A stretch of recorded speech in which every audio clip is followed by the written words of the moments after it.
మన గ్రామంలోని పిల్లలందరి ఆరోగ్యం బలంగా ఉండాలంటే సరైన జాగ్రత్తలు తీసుకోవాలి. ఈరోజు పాఠశాలకు ఏఎన్ఎం గారు ఆరోగ్యం కోసం ముఖ్యమైన సమాచారం అందించడానికి వచ్చారు.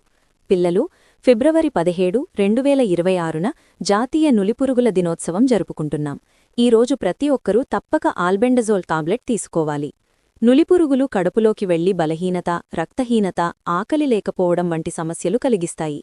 ఈ సమస్యలకు సరైన పరిష్కారం ఆల్బెండజోల్ టాబ్లెట్. ఒక చిన్న గోళి, కానీ పెద్ద రక్షణ. ఆల్బెండజోల్ టాబ్లెట్ తీసుకుంటే కడుపులోని నులిపురుగులు నశిస్తాయి, పిల్లలు ఆరోగ్యంగా పెరుగుతారు. ఫిబ్రవరి 17న అందరం కలిసి ఆల్బెండజోల్ టాబ్లెట్ తీసుకుందాం. ఫిబ్రవరి 17 నుండి 24 వరకు నులిపురుగుల వారోత్సవాలు జరుపుదాం. ఆరోగ్యమైన పిల్లలు, సంతోషమైన భవిష్యత్తు. ప్రభుత్వ ఆరోగ్య కార్యక్రమంలో భాగంగా ప్రతి విద్యార్థికి ఆల్బెండజోల్ టాబ్లెట్ ఇవ్వబడుతోంది. ఇది సురక్షితమైనది, వైద్యుల